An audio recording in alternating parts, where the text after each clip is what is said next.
What kind of father devours his own children? It's a question that carries with it layers of shock, horror, and bewilderment.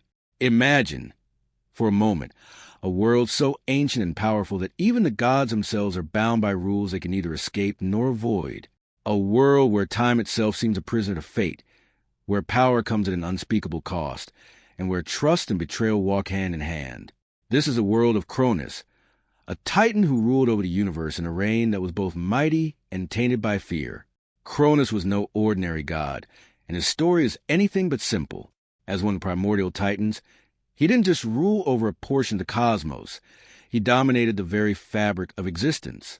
His power, like that of all titans, was immense and terrifying, but it came at a price.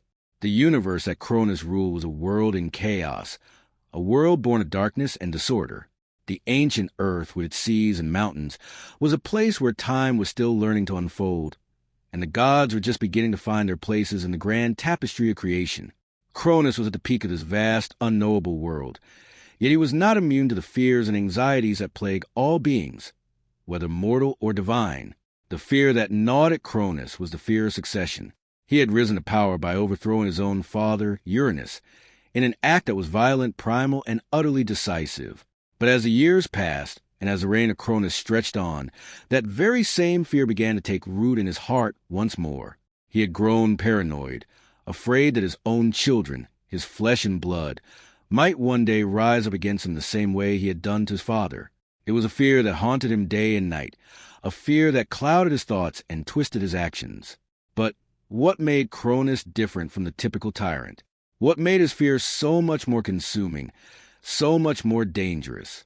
The answer lies in the prophecy. Prophecies in the world of the gods are not just foretellings of the future. They are chains that bind the very souls of those who hear them. For Cronus, this prophecy was a curse that loomed over him like a dark storm cloud. It foretold that one of his own children would overthrow him, just as he had done to his father. This wasn't just a vague warning. It was a certainty, a truth that could not be denied or avoided. At first, Cronus might have laughed off the idea. He might have thought it was just a passing whisper, a distant rumble that would never amount to anything. But as time wore on, the weight of the prophecy grew heavier, more inescapable. Cronus could no longer ignore it, no longer pretend that it was just a fanciful tale spun by the oracles.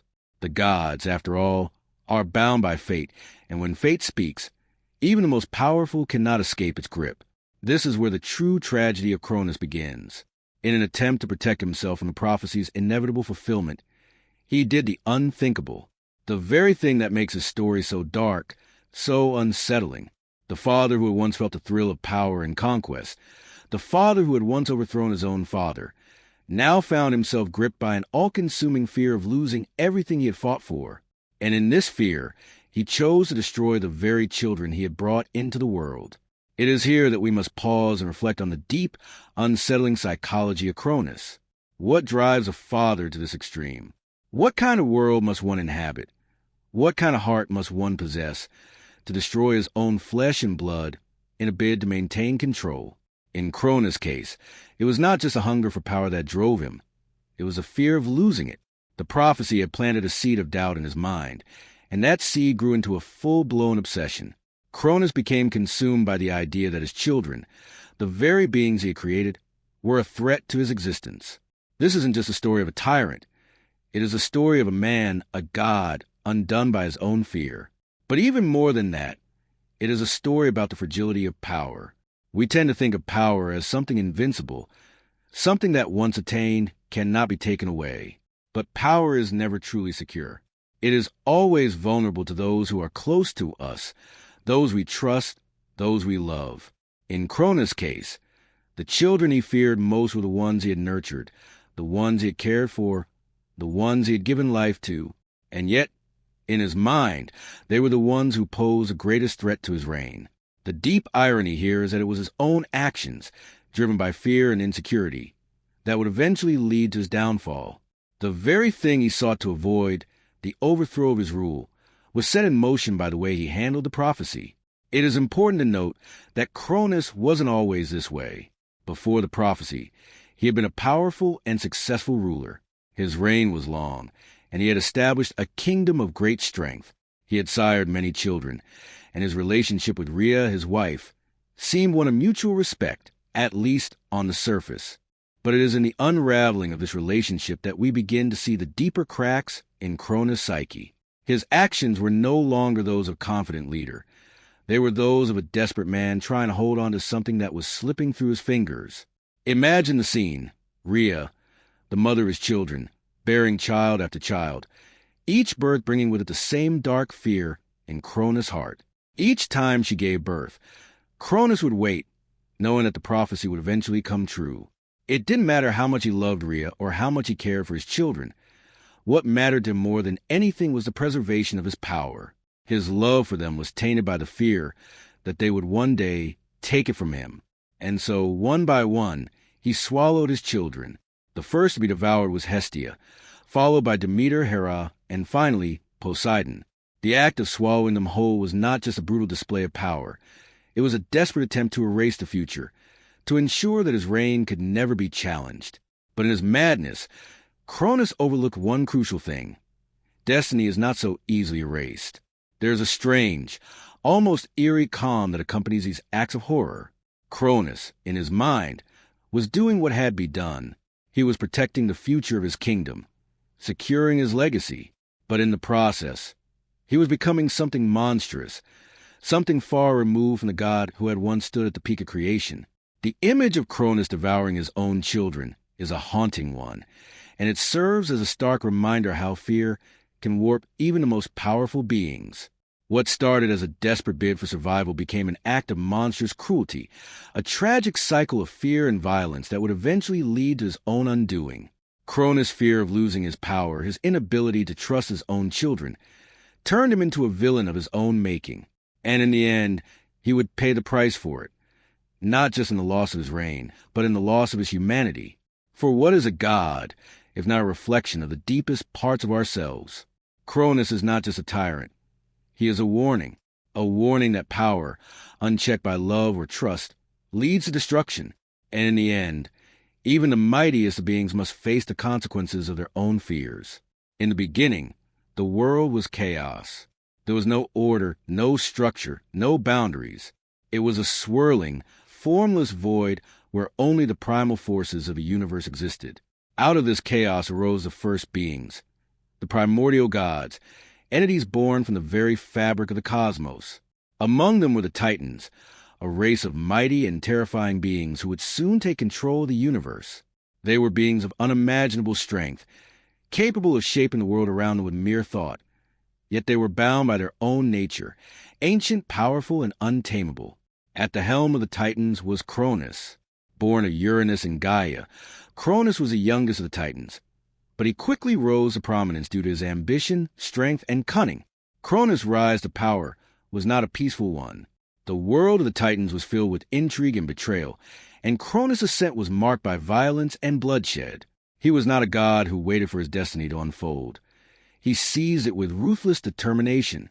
His father, Uranus, who had been the ruler of the heavens, was a cruel and distant figure, a god who saw the world as a tool for his own purposes. Uranus ruled with an iron fist, and he was deeply distrustful of the Titans. He kept them imprisoned in the depths of the earth, unwilling to let them roam free. But Cronus, in his ambition, could not accept this. One day, as the story goes, Cronus struck a deal with his mother, Gaia, who had long been dissatisfied with Uranus' rule. She had given birth to the Titans and other beings of great power, but Uranus had treated them as lesser beings. He feared their strength and had hidden them away, buried deep in the earth. Cronus, in his desire for power, decided that he could no longer live under the shadow of his father's tyranny. With the help of Gaia, he overthrew Uranus, castrating him and taking his place as the ruler of the heavens. It was a brutal act, one that forever marked Cronus' reign. He became the new ruler of the universe, and under his watch, the Titans flourished. For a time, Cronus' reign was one of peace and prosperity. He ruled with strength and wisdom, and the world seemed to settle into a new order. The heavens were no longer a place of fear and oppression, but a realm of power and control. Cronus, for all his violent beginnings, became a god who seemed to bring stability to the world. His rule was not without its challenges, But he was a god who had earned his place at the top. The Titans, his siblings, were loyal to him, and the earth beneath their feet seemed to hum with the energy of a new era. But the very thing that had made Cronus powerful, the drive to overcome his father's tyranny, was also the thing that would eventually undo him. For in the depths of his heart, Cronus feared what every ruler fears, the loss of power. And it wasn't just the loss of power that haunted him. It was the idea that his own children, the next generation, might rise up and challenge him just as he had done to his father. This fear of being overthrown became Cronus' obsession. It gnawed at him day and night, robbing him of peace, clouding his judgment, and distorting his view of the world. In his mind, the prophecy that had been whispered to him was clear. One of his children would overthrow him, just as he had overthrown Uranus. The thought of it was unbearable. To think that the blood of his own flesh and blood could betray him, that the very beings he had brought into the world would one day rise against him. This was a thought that consumed him. The idea of his children taking his throne was more than just a passing fear. It was a reality he could not escape. And so, Cronus made a decision, one that would forever change the course of his life and the lives of his children. His rule, once characterized by strength and order, became defined by fear and paranoia. The very thing that had made him a powerful and respected god, the desire for control, now became his downfall. Cronus saw his children not as blessings or the future of his kingdom, but as threats. Each time Rhea, his wife, bore him a child, Cronus saw only danger.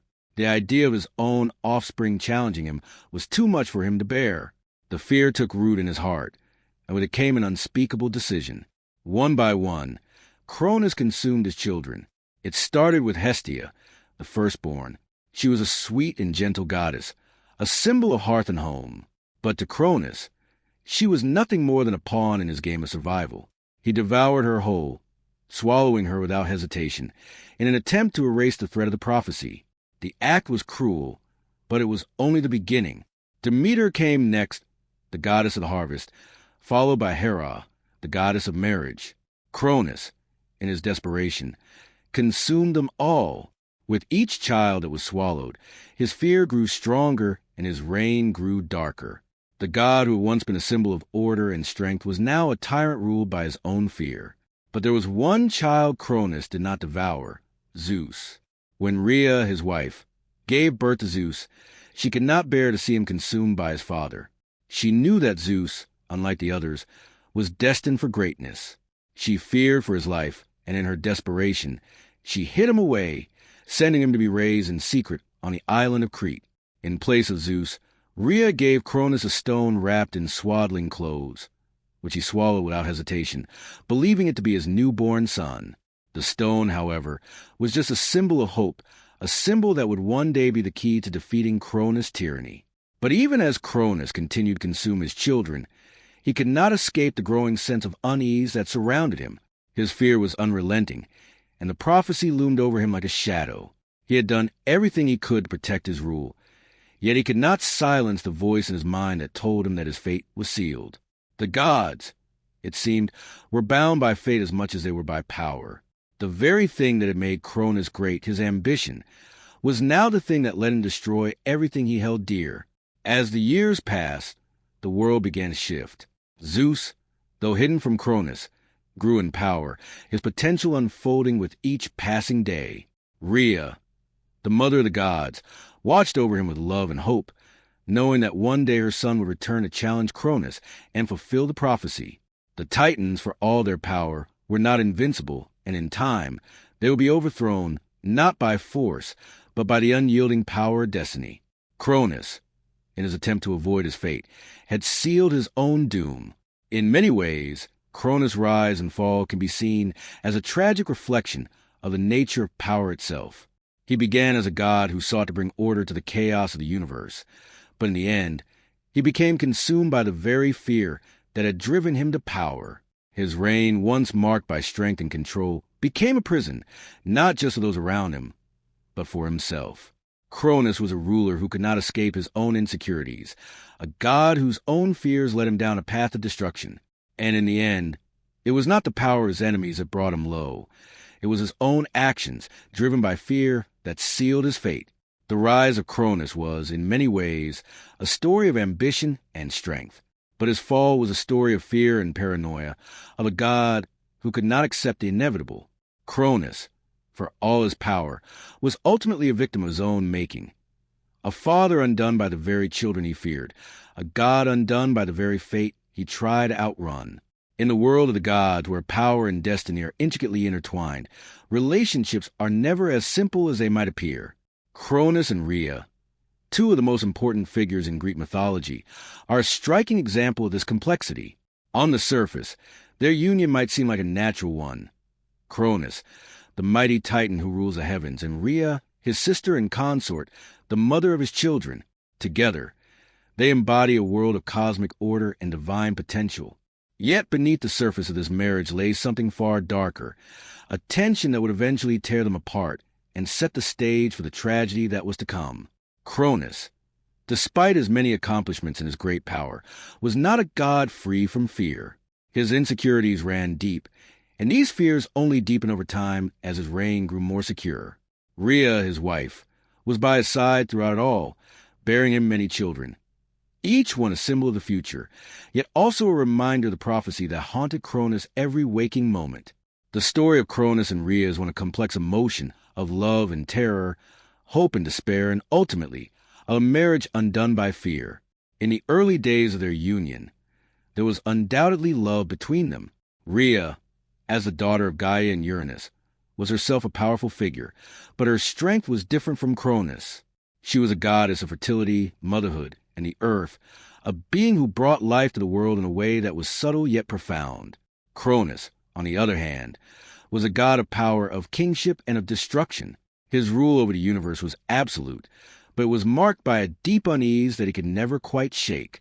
The union between Cronus and Rhea, like all things in the world of the gods, was complicated.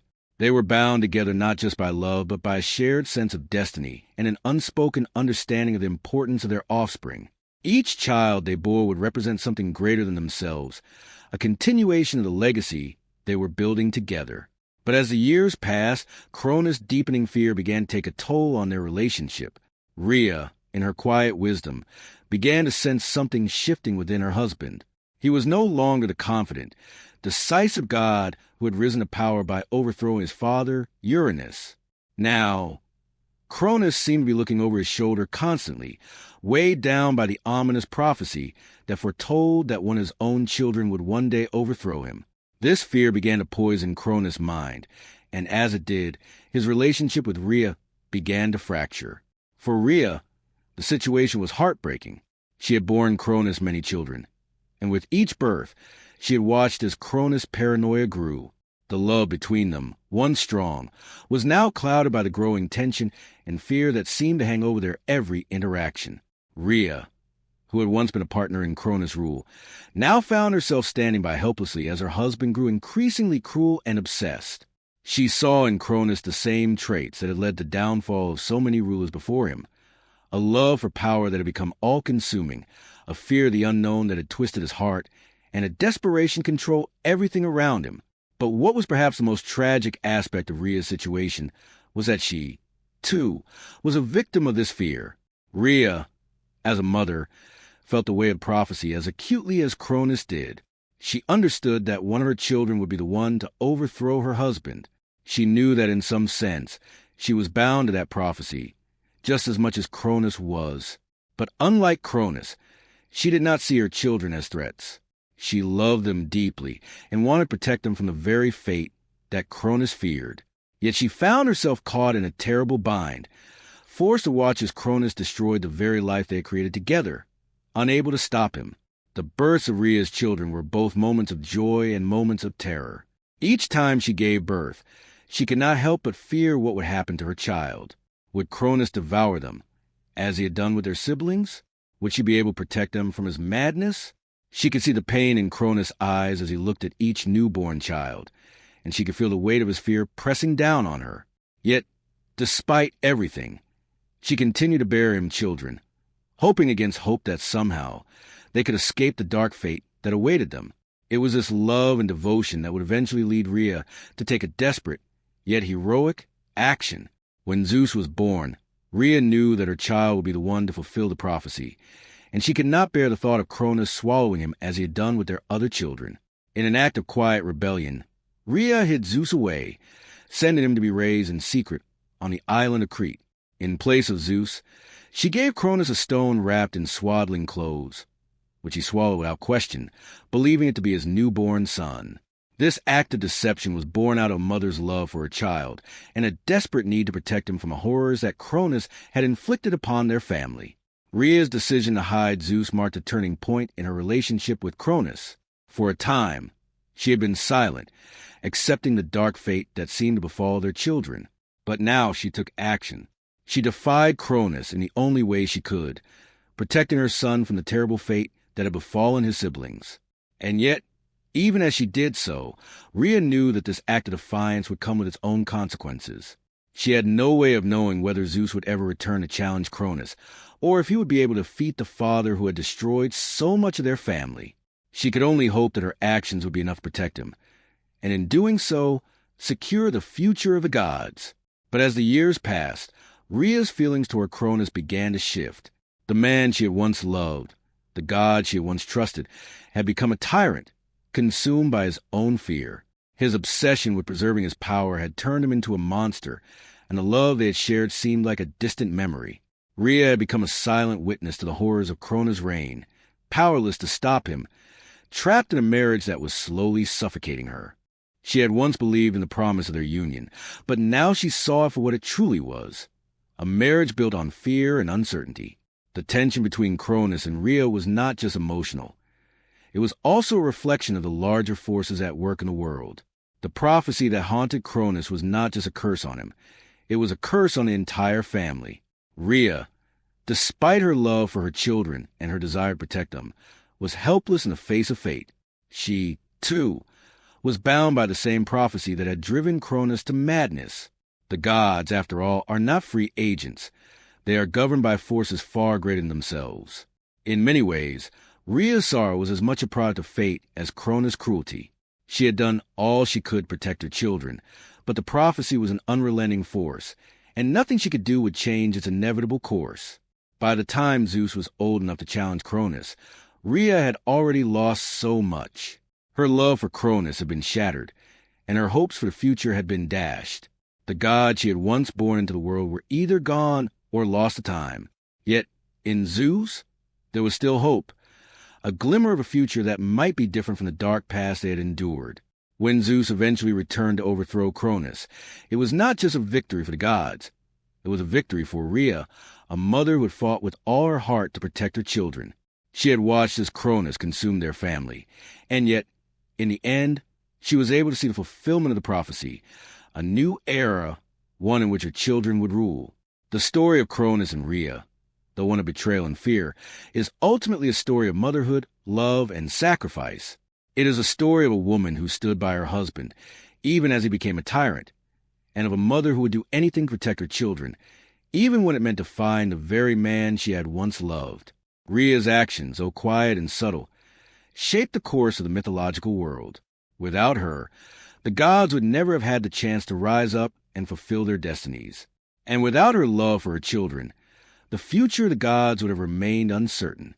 Her role in this epic tale may have been overshadowed by the actions of her husband and son, but it was Rhea who, in the end, played the most crucial part in bringing about the end of Cronus' reign and the rise of the Olympian gods. The prophecy that haunted Cronus was not a vague warning or a distant possibility. It was a certainty, a grim forecast that thundered over him with the weight of inevitable fate. The gods of ancient Greece, those mighty and immortal beings, were not immune to the forces of prophecy. Theirs was a world where the threads of destiny wove through every action, every decision, and every moment. And for Cronus, that thread was destined to lead him into darkness. It wasn't just that a prophecy existed. It was that Cronus knew, deep in his soul, that no matter how much power he amassed, no matter how much blood he shed to maintain control, he would eventually fall. His children, his own flesh and blood, would rise against him. It was a prophecy that could not be ignored, a truth that gnawed at the heart of his rule. Cronus had not simply been a ruler. He had been a force of nature, a figure of immense power. His overthrow of his father, Uranus, had been nothing short of legendary. He had severed Uranus' power, castrating the god who had ruled the heavens, and in doing so had taken control of the universe. In that moment, Cronus had become the new supreme god, the ruler of the sky, the earth, and all that existed in between. But with this new power came a new burden, the constant, suffocating knowledge that he would one day be overthrown by the very children he fathered. The prophecy that had been foretold to him was not just a whisper of doom. It was an inescapable fact. His reign, as vast and powerful as it was, would one day end at the hands of his own offspring. It was a cruel twist of fate, and it consumed Cronus. The prophecy, delivered by the oracles, had been clear and unambiguous. One of your children will rise to overthrow you. This was not a metaphorical threat. It was a divine warning. Cronus knew that it was only a matter of time before the prophecy came to pass, and the realization was maddening. The thought that his own children would challenge him, his own blood, his own legacy, was enough to send him spiraling into paranoia. It became an obsession, a single thought that dominated his every action and warped his perception of reality. The gods were not just beings of power. They were beings bound by fate, and Cronus found himself trapped within its suffocating grip. At first, Cronus tried to ignore the prophecy. He told himself that it was just a myth, a tale told by the oracles to stir fear and uncertainty. But as the years passed, and as Rhea bore him more and more children, the fear began to fester within him. Each time a child was born, Cronus found himself unable to look at them without seeing the face of his future conqueror. He could not bear the idea that one day one of them would rise to challenge him, to dethrone him in the same way he had dethroned his own father. The weight of the prophecy grew heavier with each passing day, and soon it consumed him entirely. No longer was he a confident ruler. Now he was a god obsessed with self-preservation, a tyrant driven by fear. The firstborn of Cronus, and Rhea was Hestia, and she was beautiful and pure. She was a goddess of the hearth, a symbol of warmth and family. But to Cronus, she was nothing more than the first in a long line of potential threats. As soon as she was born, Cronus saw in her the shadow of his own doom. He couldn't allow her to live. He couldn't allow her to grow into a powerful goddess who might one day challenge him. And so, in a moment of unimaginable cruelty, he devoured her whole. It was a brutal act, one that shocked the heavens, but it was only the beginning. Demeter, Hera, and Poseidon, each born in turn, met the same fate. One by one, Cronus swallowed his children, erasing them from existence before they could ever pose a threat to his rule. Each act of violence was justified in his mind as a means of self-preservation, an effort to avoid the fulfillment of the prophecy. And with each child he consumed, his fear grew stronger, more all-encompassing. Rhea, his wife, watched this happen with a mixture of horror and helplessness. She loved her children dearly, and each time she gave birth, she hoped, naively perhaps, that this time would be different. She couldn't bear the thought of her children suffering the same fate as their siblings. She couldn't bear to see her husband, once a powerful and confident ruler, succumb to his own paranoia. But no matter how much she pleaded, no matter how much she tried to reason with him, Cronus was resolute in his actions. The prophecy in his eyes left him no choice. He had to protect his reign at all costs, even if it meant sacrificing the very future he had built. And so he consumed his children one by one, as though they were nothing more than obstacles to be removed from his path. But when Zeus was born, something changed. For Rhea, it was a moment of desperation. She knew that Zeus, her youngest son, would be the one to fulfill the prophecy. He would be the one to overthrow Cronus and take his place as the ruler of the heavens.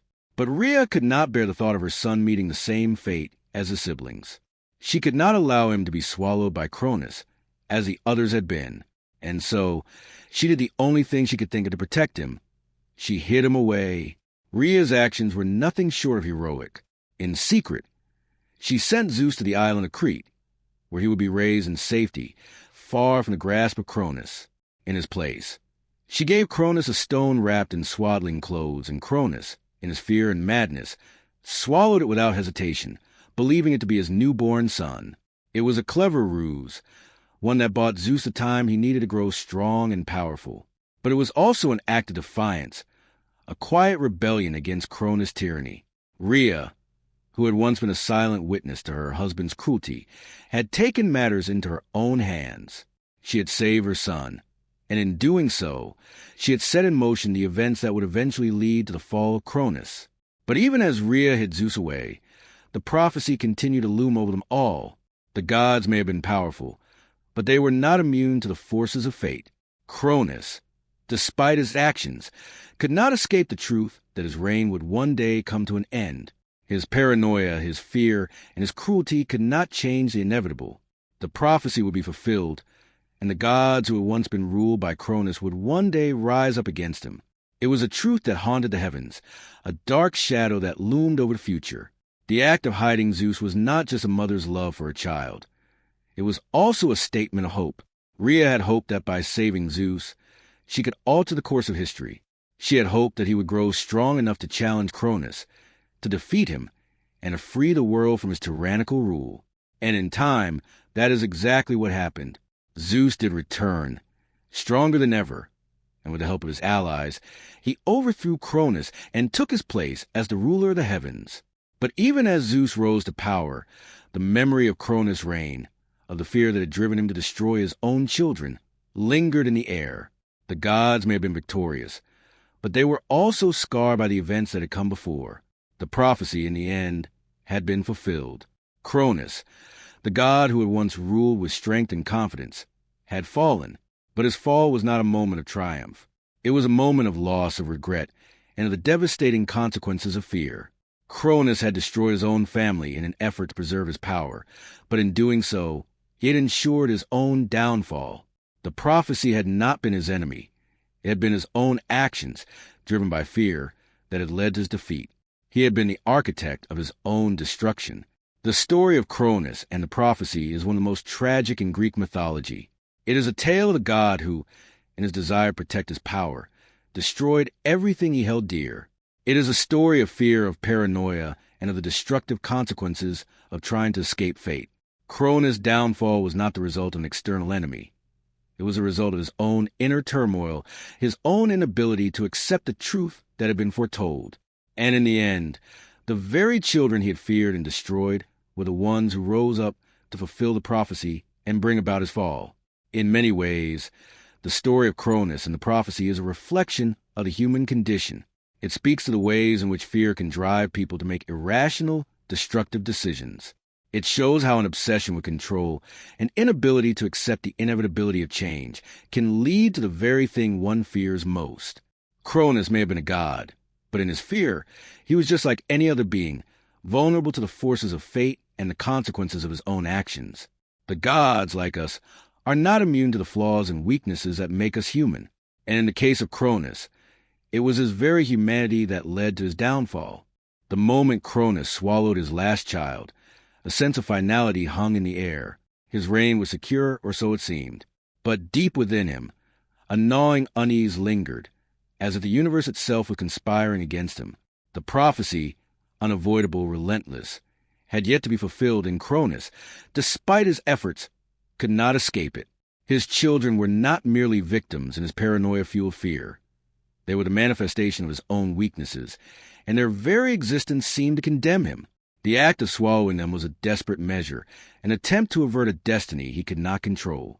But even as Cronus believed he had eliminated the threat, he had unknowingly paved the way for his own undoing. What he did not know was that the threads of fate were far more intricate and far more powerful than his tyranny could ever be. Rhea, having hidden away Zeus, had acted with quiet defiance and maternal love. She had done the unthinkable by deceiving Cronus, giving him a stone wrapped in swaddling clothes, a substitute for her son. She knew this act would not go unnoticed, and though it was a temporary measure, it was a spark that would eventually ignite the fire that would consume Cronus' reign. Zeus, though hidden from his father, was growing in strength and wisdom, nurtured by the caretakers who had watched over him on the island of Crete. Zeus was not just another child. He was the one destined to challenge Cronus, to fulfill the prophecy. It was a heavy burden for a child, and though Zeus was unaware of the scope of his future mission, his existence was already a thorn in the side of the all-powerful Titan. Zeus' time spent in secret was not one of mere waiting. It was one of growth, transformation, and preparation. On the island of Crete, Zeus was not only nurtured by his adoptive parents, but also trained in the ways of the gods. He was made strong by the milk of the divine goat Amalthea and strengthened further by his caretakers, who saw in him potential for greatness. The years on Crete were formative, and as Zeus grew, so did the awareness of his destiny. From his earliest days, he was not just a child but a god in the making, destined to challenge the tyranny of his father. He was taught the ways of wisdom, combat, and strategy, skills that would be essential when the time came for him to confront Cronus. Zeus' journey was one of self-discovery, and with each passing year, the realization of his power became clearer. What began as a hidden life in secrecy soon became a life of purpose. But while Zeus grew strong on Crete, the world outside remained under the heavy hand of Cronus. The Titan's rule was oppressive, marked by an ever-growing fear that one of his own would one day rise to challenge him. Cronus, in his ignorance, believed that by swallowing his children, he had ensured the survival of his reign. Yet unbeknownst to him, he had already set in motion the very events that would lead to his downfall. The gods were not simply bound by fate. They were bound by each other. There was a collective strength in the divine family, a force that transcended the individual. Cronus, in his ruthless bid to preserve his throne, had unknowingly fractured that family and paved the way for his children to unite against him. The gods, despite their immense power, were not immune to betrayal. Cronus had betrayed his own family when he overthrew his father, Uranus, in a violent act of usurpation. And now, in his obsessive desire to protect his reign, he was repeating the same mistake. He had betrayed his children, denying them their rightful place in the world, denying them the opportunity to grow and flourish. But the gods, unlike mortals, could not be so easily silenced. Even in the belly of Cronus, they began to stir. It was said that when Cronus swallowed each of his children, he did not realize that they did not perish entirely. They were merely trapped within him, waiting for the right moment to escape. This moment would come when Zeus, fully grown and ready to fulfill his destiny, would return. It is said that Rhea, ever watchful and patient, knew that the time had come. The prophecy would soon be fulfilled, and her son, Zeus, would be the one to lead the charge against Cronus. Rhea, who had borne witness to Cronus' cruelty, who had suffered silently as her children were devoured before her eyes, was ready to see the prophecy come to fruition. She knew that she could no longer remain passive. She had to act. She sent word to Zeus, who was now a grown god, to return and prepare for battle. Zeus, with the help of his allies, would be the one to challenge Cronus' rule and bring an end to his reign. The battle that was to come was one of divine proportions. Cronus, though powerful, was not invincible. The gods, united in the desire to free themselves from his tyranny, began to gather. Zeus called upon his siblings, Hestia, Demeter, Hera, and Poseidon, who, though swallowed by Cronus, had not perished. They were alive, trapped within their father, and with Zeus' return, they were freed. The first step in the liberation of the gods had been taken. Yet, the forces arrayed against Cronus were not just those of his children. Zeus also sought the help of the elder gods, including the Cyclopes, skilled craftsmen who had been imprisoned by Cronus in the depths of the earth. With the Cyclopes' aid, Zeus was armed with a thunderbolt, his signature weapon, a symbol of his power and authority. The war that followed was a cataclysmic clash of divine forces. The gods, led by Zeus, fought against Cronus and the Titans. It was not just a battle of strength, but battle of wills, a contest of who could command fate itself. The Titans, with their immense power, were formidable adversaries, but they were also weighed down by the ancient ties that bound them. Cronus, for all his strength, was no longer the confident god who had overthrown Uranus. His fear had consumed him, and his once unquestioned power had been eroded by the actions he had taken against his own family. In the face of his children's unity and the might of Zeus, Cronus' power began to crumble. The war between the gods and the Titans was long and fierce, but in the end it was Zeus who triumphed. With his thunderbolt, he struck down Cronus, ending his reign of terror. Cronus was overthrown, and his power was broken. The prophecy had been fulfilled. Zeus had risen to take his place as the ruler of the heavens, and the era of the Olympian gods began. The war had not been without sacrifice, but it was a victory that would define the course of the gods' future. The gods had freed themselves from Cronus' oppressive rule, and in doing so, they had changed the fabric of the cosmos forever. For Rhea, the fulfillment of the prophecy was a bittersweet moment.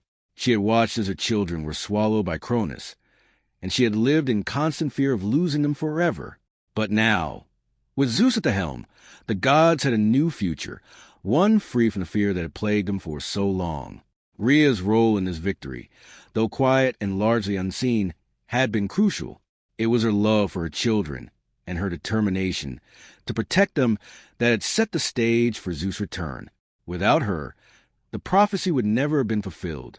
Her actions, though subtle, were the spark that ignited the flame of rebellion against Cronus. As the reign of Zeus began, the gods were free from the shadow of Cronus. The Olympian gods, led by Zeus, were no longer bound by the fears and uncertainties that had defined the reign of the Titans. The new order was one of balance, strength, and unity. Yet, the scars of Cronus' reign were not easily forgotten. The gods, though victorious, had been shaped by the horrors of the past. They had learned the price of power, the consequences of fear, and the unbreakable bonds of family. The fall of Cronus was not just the end of a tyrant's reign. It was the beginning of a new era, one in which the gods would rule with wisdom and understanding. Cronus, in the end, was not just a fallen god. He was a symbol of the dangers of unchecked fear and ambition. His downfall was not just a result of external forces, but of his own actions, driven by the very fears he sought to control. In attempting to protect himself from the prophecy, Cronus had become a prisoner of it. His fall was a cautionary tale, a reminder that no matter how powerful one may be, the forces of fate and family are often beyond even the mightiest control. The gods, though victorious, would never forget the lessons of Cronus' reign, and in that, they would forever be changed. The defeat of Cronus was a moment of triumph, but also a moment of profound change to the gods, a turning point in their lives and the history of the cosmos. The Olympian gods, led by Zeus, had vanquished the Titan ruler, and his reign of terror was finally over. Yet, the transition from Cronus' oppressive rule to the reign of the Olympians was not as smooth or as simple as it might have seemed. The victory over Cronus marked the beginning of a new chapter in the divine world, but also raised many questions, stirred old wounds, and left behind a world that was forever altered. The gods were free, but they were also burdened with the consequences of the war, the scars of betrayal, and the weight of their newfound responsibilities. Zeus, now the supreme ruler of the heavens, stood at the helm of a world that had been reshaped by the war with the Titans. The reign of the Olympians had begun, but was a reign born not of peace, but of conflict. Zeus had won the battle, but the war was far from over. His victory over Cronus had been a necessary one, but it had also been a destructive one. The very fabric of the cosmos had been torn apart in the struggle, and now it was up to Zeus and his siblings to rebuild what had been broken. It was not enough to simply overthrow Cronus. Now the gods had to decide what kind of world they would create in the aftermath of the war. In many ways, Zeus' ascension to power was a culmination of a prophecy, a divine certainty that had shaped the course of history.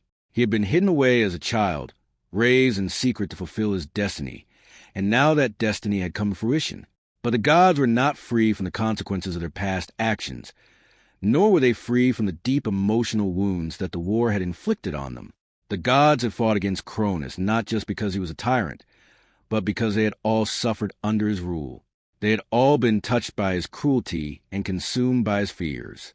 And now, even though they had defeated him, they had to confront the reality that their world was forever changed, that they were not the same gods they had been before the war.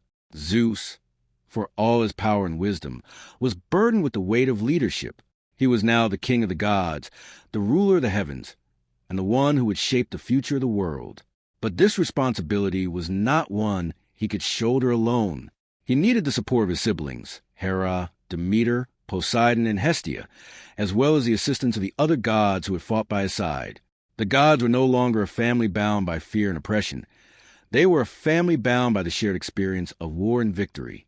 They had won, but the cost of that victory had been high, and the scars of the past still lingered in their hearts. The question that now faced Zeus and the other gods was how to rebuild the world after the fall of Cronus.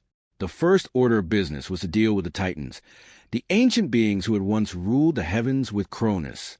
The Titans had been defeated, but they were not all destroyed. Some were imprisoned in the depths of Tartarus, a place of eternal torment. while others were left to roam the earth.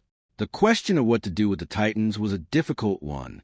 They were powerful beings, and many of them had once been allies of Cronus. The gods could not simply leave them to roam free, but they also knew that destroying them entirely would be a drastic step. The gods were faced with the difficult task of deciding how to deal with the Titans, balancing the need for justice with the need for peace.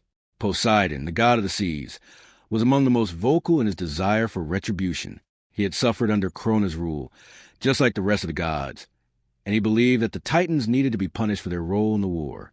Poseidon, ever the warrior, saw the defeat of Cronus as an opportunity to assert his dominance over the world. He was a god of great power, and he believed that the oceans and the seas should be his domain, to be ruled with an iron fist. For Poseidon, the defeat of Cronus was not just a victory. It was the beginning of a new era, one in which he would take control of the world.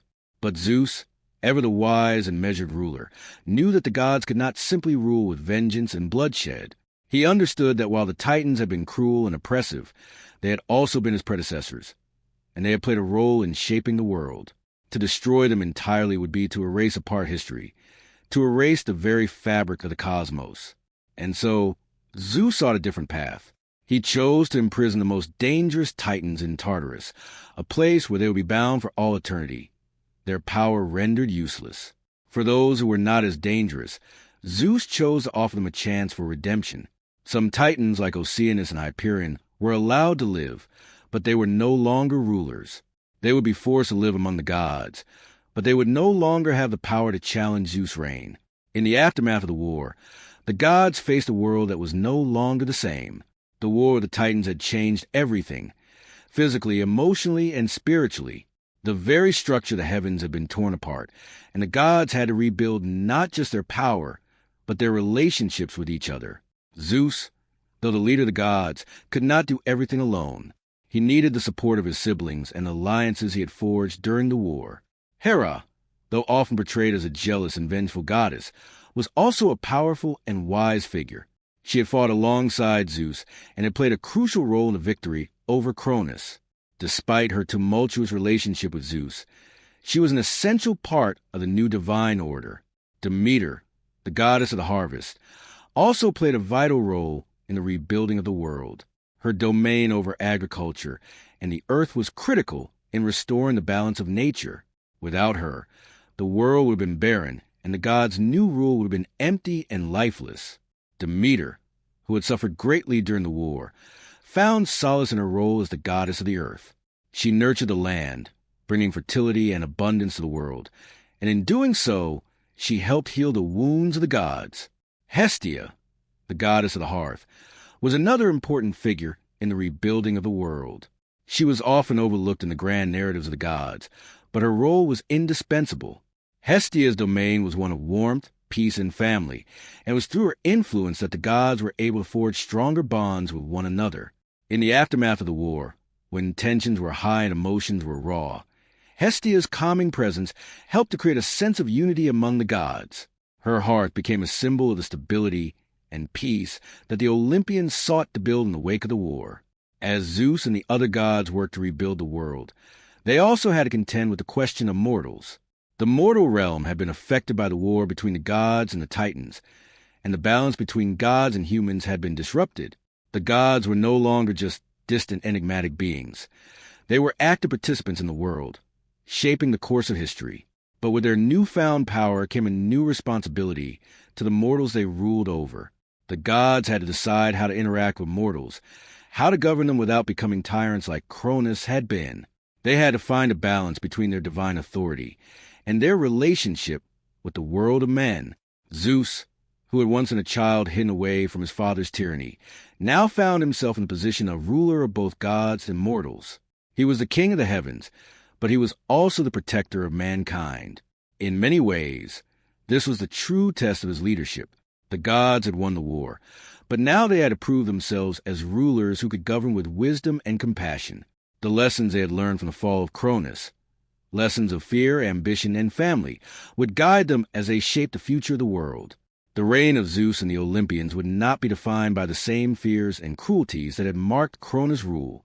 Instead, It would be a reign built on unity, balance, and respect for both the divine and mortal worlds. The aftermath of Cronus' defeat was not a time of simple celebration or unquestioned victory. The gods, now free from the shackles of their father's oppressive reign, had the daunting task of building a new world from the ruins of the old one. The power dynamics had shifted, but the gods' relationships with one another and their roles in the cosmos were anything but settled. Zeus, as the new ruler, had emerged as the strongest of his siblings, but his ascendancy was not without challenges. The gods who had fought so hard to overthrow Cronus now had to navigate a new reality, one in which they were no longer merely children of the Titans, but rulers of the world itself. The weight of leadership pressed upon Zeus, and with it came the realization that ruling would not be as easy as he had once thought. Zeus, despite being crowned the king of the gods, had inherited a world in disarray. The heavens were in chaos, the Titans were scattered, and the mortal realm, too, bore the scars of the war between the gods and the Titans. The gods had won their freedom, but they were left to pick up the pieces of a broken world, a world that had been shaped by fear, ambition, and betrayal. The Titans, once powerful and revered, were now defeated and imprisoned, but their influence still lingered, casting a long shadow over the newly established order. The gods had to confront the reality that their victory over Cronus was not the end of their struggles, but the beginning of a new chapter fraught with its own challenges.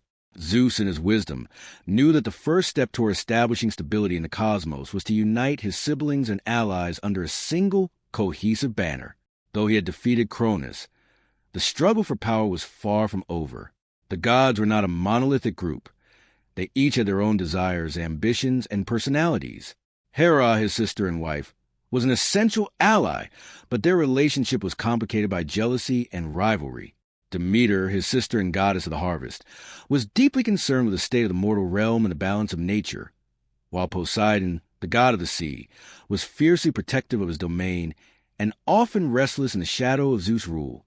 Hestia, the goddess of the hearth, held a quieter but equally important role, bringing peace and stability to the gods through her calm presence and influence over the domestic sphere. For Zeus, managing these relationships was just as important as managing the celestial realms. The gods needed to work together to rebuild the world, but unity was not easily achieved. Each god had their own perspective on how the universe should be governed. Zeus had to balance the needs of the gods, each of whom was powerful in their own right, with the demands of the mortal world, which had been left in a state of imbalance by the chaos of the war. While the gods were free from the tyranny of Cronus, they were now responsible for a new kind of power, one that required wisdom, compassion, and, above all, a sense of unity that transcended their individual desires. One of the first tasks that Zeus faced in the aftermath of the war was the reorganization of the cosmos. The heavens, the earth, and the sea were in disarray, with boundaries blurred and domains contested. The gods, who had once been confined to their respective realms, now had to divide the universe among themselves. Zeus, as the leader, was given dominion over the sky, but the territories of the earth and the sea were still up for negotiation. Poseidon, as the god of the sea, naturally desired control over the oceans, while Hades, the god of the underworld, sought to claim the realm of the dead. The god's power was immense, but it was also finite, and the distribution of this power required delicate diplomacy and negotiation. Poseidon, ever the tempestuous god, was not easily satisfied. He had fought hard during the war, and in his eyes, he had earned the right to rule over more than just the seas. His power over the waters was vast, but he also desired dominion over the earth itself. The land, he argued, was just as much a part of his domain as the oceans. Zeus, however, was not as easily swayed. He had already claimed the skies, and the earth was crucial for the balance of life.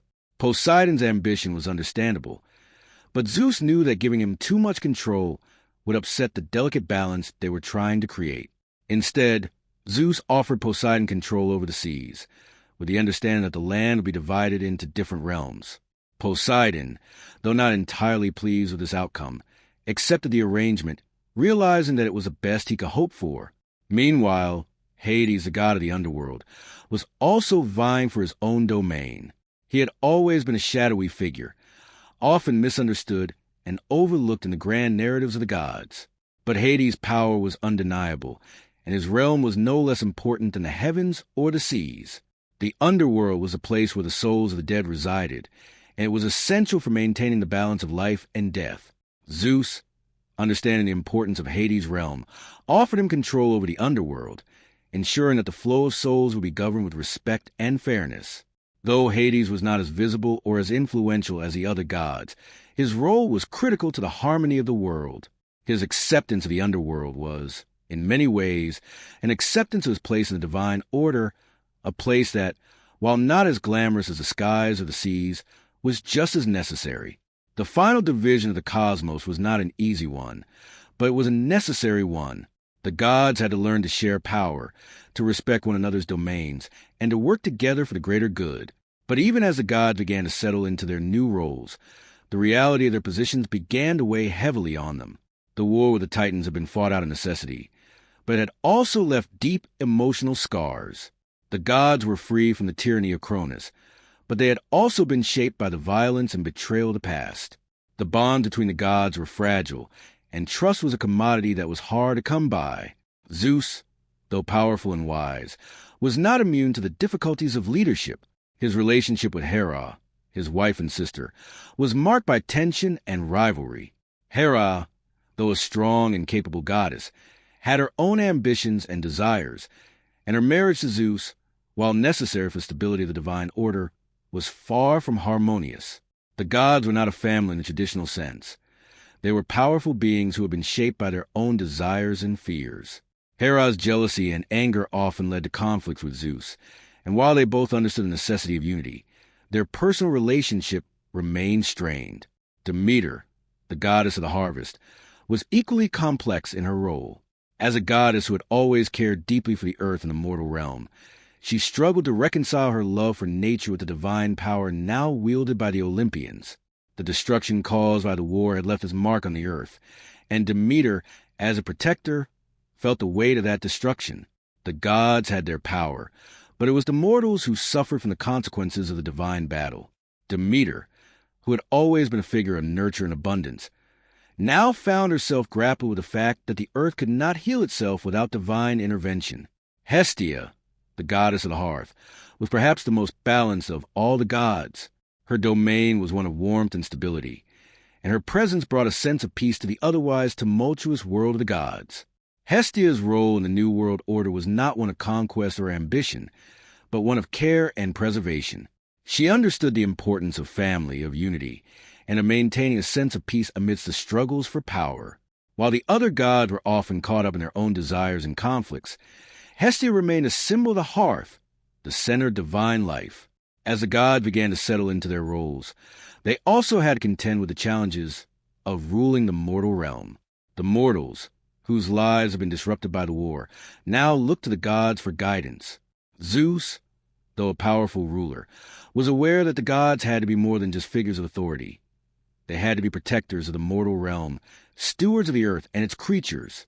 The gods' relationship with mortals was a delicate one, and it was one that required careful management. Zeus knew that the gods could not afford to be distant and aloof. They had to be involved in the lives of mortals, guiding them and ensuring that the balance of the world was maintained. The gods' new responsibility was not just to each other, but to the entire cosmos, both divine and mortal. As Zeus looked out over the world he now ruled, he realized that the task before him was not one of mere domination, but one of stewardship. The gods had the power to shape the world, but they also had the power to destroy it. It was a delicate balance, one that required wisdom, compassion, and foresight. The reign of the Olympian gods was not a reign of fear or oppression. It was a reign of responsibility, one that would require the gods to act not as rulers over mortals, but as guardians of the natural world, protectors of the delicate balance between life and death, and stewards of the divine order. The world had been broken by the war, but it could also be healed. The gods, though powerful and capable of great destruction, were also capable of great creation. The victory over Cronus had not been the end of the gods' struggles. Yet the task of governing the cosmos was never going to be simple, and Zeus quickly found himself caught in the web of his own decisions. While the gods had defeated Cronus and reshaped the heavens, the divine order was anything but stable. The relationships between the gods themselves were far from harmonious. The Olympians were not just rulers of the cosmos. They were also flawed, deeply emotional beings, each carrying their own ambitions, grievances, and desires. In the aftermath of their victory, they were now tasked with not just managing the vast domains of the sky, the seas, and the earth, but also their own tumultuous relationships with each other. Zeus may have been the ruler of the heavens, but ruling the gods was proving to be far more challenging than he had anticipated. One of the most significant challenges Zeus faced was maintaining balance within his family. His siblings, though loyal in their shared fight against Cronus, had their own desires for power. Hera, his wife and sister, though powerful and influential, was often jealous and spiteful, particularly when it came to Zeus' other relationships and his role as the supreme ruler. Despite their shared leadership in the new divine order, their marriage was hardly a peaceful one. Hera had her own complex feelings about Zeus' rise to power, and while she had fought by his side, she was not entirely content with the way things had turned out. She was a queen of the gods, but Zeus was a king, and that power dynamic caused deep resentment.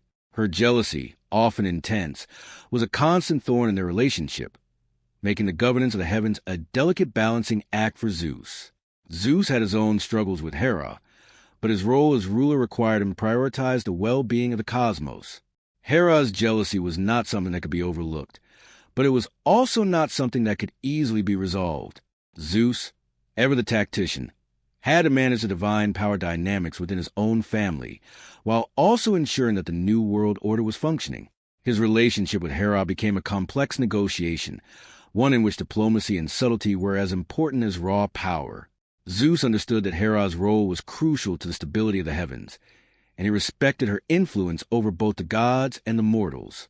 However, the strains of their relationship were clear, and this added another layer of difficulty to Zeus' already daunting responsibilities. Poseidon, Zeus' brother and the god of the seas, also posed a challenge to the new order. Though Poseidon had initially accepted his role in the division of the world, the god of the oceans was never content with being subordinate to Zeus, even if that meant ruling over the seas and being given dominion over the waters. Poseidon's personality was tempestuous, and he was not one to simply sit quietly while his brother reigned. The seas, vast and unpredictable, reflected Poseidon's own character. His moods could shift like the tides, and his ambitions were as boundless as the oceans themselves. Poseidon's restlessness was something Zeus had to contend with on a daily basis. Despite his power, Poseidon felt that he deserved more than what he had been given. He wanted control over more than just the seas. He wanted control over the land itself. Poseidon, in his heart, desired to challenge Zeus for supremacy. While Poseidon did not openly rebel against Zeus, his constant discontent was a source of tension between the two brothers. Hades, the third of the three siblings, was no less complicated in his own way. Hades ruled over the underworld, a realm that was as vital as it was feared. His domain was not as glamorous as the sky or the sea, and this caused Hades to be somewhat isolated from the other gods. His realm was often overlooked, and he was sometimes regarded as a god who stood in the shadow of his more powerful siblings. But Hades' role in the divine order was essential. The underworld was where souls were judged, where the dead resided, and it was necessary to maintain the balance of life and death. Hades, though quiet and withdrawn, carried a deep sense of duty to his realm. His relationship with Zeus was less contentious than that of Poseidon and Hera, but there was an underlying tension. Hades was not as involved in the affairs of the mortal world or the other gods, and this often led him to feel disconnected from the greater power struggles that were occurring above ground. Yet, despite his isolation, Hades was still a vital part of the divine order. His domain had its own rules, and as a god of death, he understood that power did not always come from the grandest of realms, but from the quietest and most enduring forces. As Zeus navigated the complex relationships with his siblings, he also had to deal with the repercussions of their shared history. Each god had their own baggage from the war with Cronus, their own scars from the past. Demeter, the goddess of agriculture, had witnessed the destruction of the earth during the conflict. The war had torn apart the land, and the fertile fields that Demeter had once nurtured were now scarred. As the goddess of the harvest, Demeter's role was critical in ensuring the balance of life, and the state of the earth weighed heavily on her. Her concerns about the mortal realm were not just about the destruction caused by Cronus' tyranny, but also the lasting effects the war had on the earth's ability to heal itself. Demeter's connection to the land was deep, and as a result, she was intensely protective of it. She wanted to make sure that the mortals would have enough resources to thrive, but this desire often put her at odds with the other gods. Zeus was more concerned with the broader picture of cosmic order, while Demeter's focus was on the tangible and immediate needs of the earth and its creatures. This difference in priorities created friction between them. Hestia, the goddess of the hearth, was perhaps the most balanced of the Olympians, but even she struggled with the new divine order. Hestia was a goddess of family and home, and her role in the pantheon was one of peace and unity. She was often seen as a symbol of stability, a counterpoint to the more tempestuous nature of her siblings. But even Hestia could not escape the tensions that simmered among the gods. She was not as involved in the power struggles as her brothers and sisters, but her presence was vital in maintaining the peace. Her heart became the center of the divine household, and it was her wisdom and quiet diplomacy that helped keep the peace during times of strife. Hestia's role was to mediate, to ensure that the gods did not tear each other apart in their quest for power. Despite the personal conflicts and tensions that existed within the Olympian family, the gods were united by their shared experiences and the collective responsibility they now held. They had fought together to overthrow Cronus, and they understood that they could not afford to let their differences tear them apart. The cosmos had been reshaped, and the divine world was in a delicate balance. Zeus, as the ruler of the heavens, understood that his leadership would be tested, not just by external forces, but by the very gods he ruled. His ability to maintain unity among the gods, despite their many differences, would determine the success of the new world order. But the challenges Zeus faced were not just limited to his family. The mortal world, too, presented its own set of difficulties. The mortals, who had lived under the shadow of Cronus' reign, now looked to the gods for guidance. The gods' relationship with mortals was always complicated, but now it was more critical than ever. The gods could no longer be distant, removed figures. They had to interact with the world of men, guiding them, helping them, and, at times, punishing them. Mortals, though they worshipped the gods, were also prone to rebellion, pride, and greed. The gods' rule over them would not be without its challenges. Zeus and his siblings had to ensure that the mortal world did not fall into chaos once again. They had to be both rulers and protectors, ensuring that the mortal realm thrived under their stewardship, while also preventing it from falling prey to the same mistakes that had led to Cronus' downfall. As the gods settled into their roles and began to manage the vast and complicated realms they now governed, it became clear that their victory over Cronus was not the end of their journey. It was only the beginning. The divine world, though free from the shadow of Cronus, was still in flux. The gods, for all their power, had much to learn about ruling a world that was constantly changing, a world where their relationships with one another and with mortals were never static. The future of the gods and the world they ruled was uncertain, but one thing was clear. The journey ahead would be filled with trials, tribulations, and, ultimately, the need for cooperation and wisdom. Only through unity and a willingness to confront their own flaws could the gods hope to create a world that was truly just, harmonious, and enduring. As the gods began to carve out their new dominions, one thing became increasingly clear. The divine order was not as stable as they had hoped.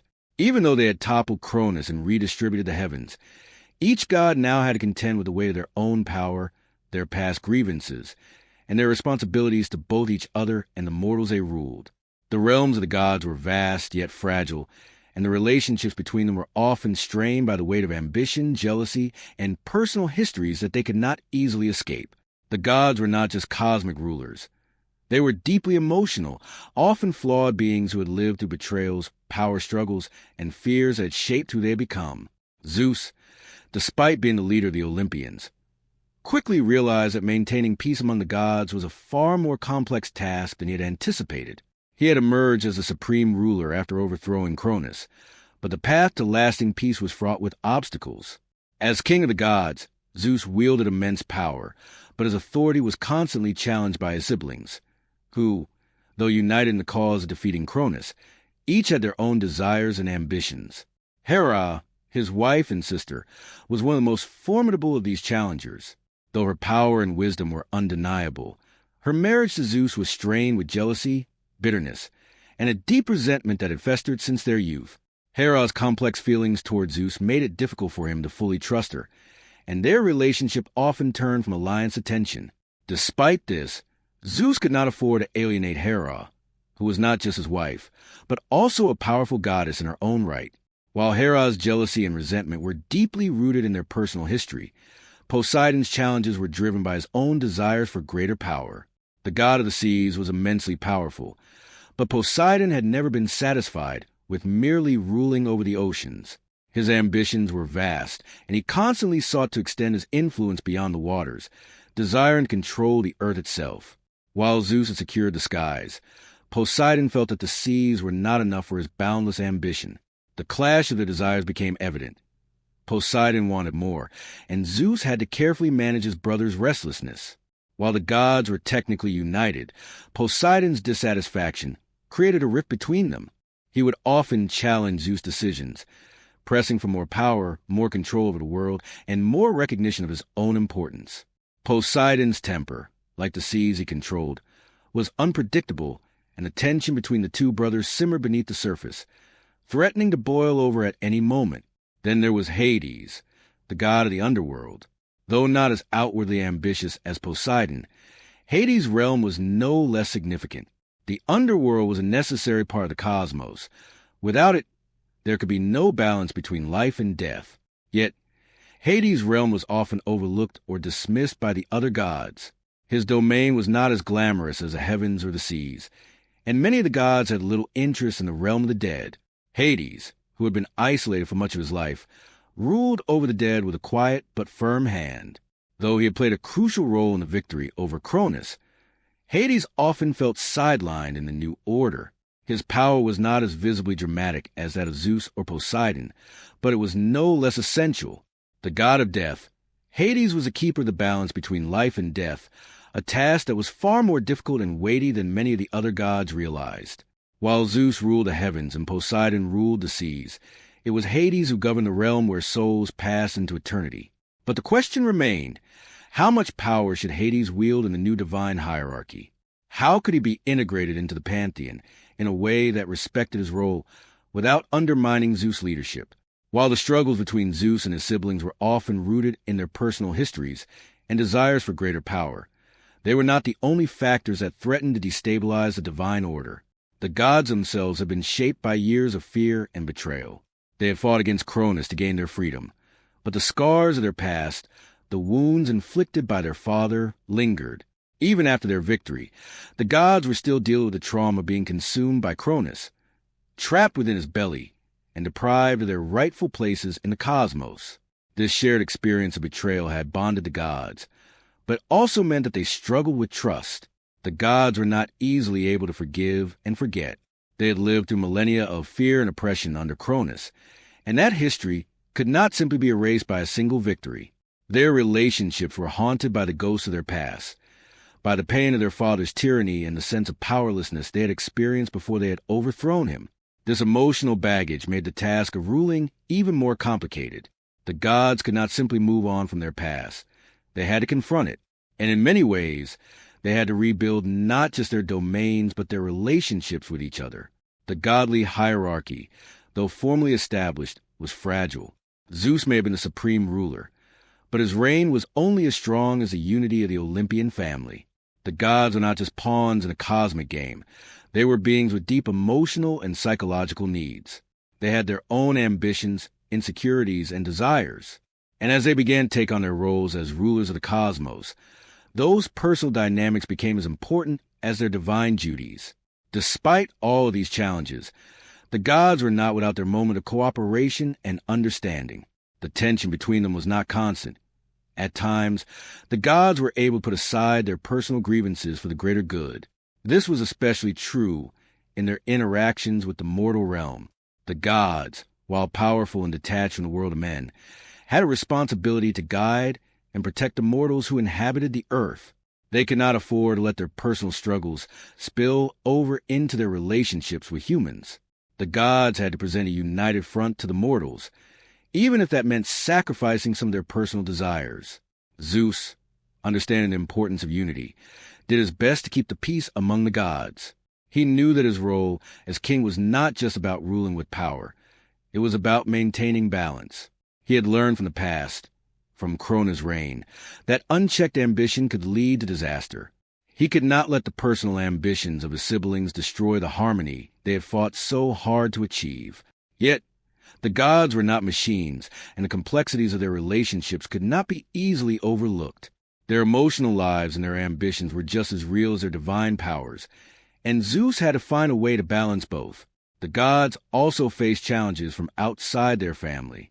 The mortal world, though no longer under the shadow of Cronus, was still a place of instability. Mortals were fickle, prone to both worshipping and rebelling against the gods. The gods had to navigate the ever-changing dynamics between the divine and mortal worlds. The mortals, having witnessed the war between the gods and the Titans, were not easily swayed. They had seen the gods fight amongst themselves, and many of them were skeptical of the Olympians' ability to govern with fairness. In the eyes of many mortals, the gods were distant and capricious, their favor difficult to win and easy to lose. While the gods had their own domains to rule, they also had to maintain a connection with the mortal world, one that was not solely based on fear or blind worship. The gods needed to demonstrate that they could be more than just rulers of the heavens. They needed to prove that they were worthy of the devotion and respect of mortals. Zeus, in particular, was keenly aware of the challenges this posed.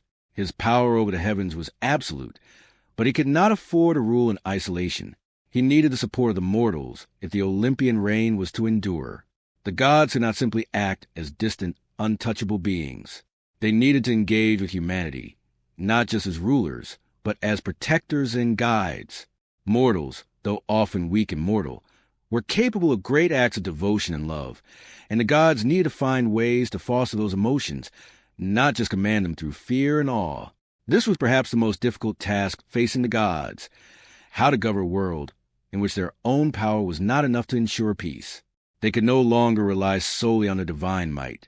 They had to govern with wisdom, understanding, and a willingness to connect with the world of men.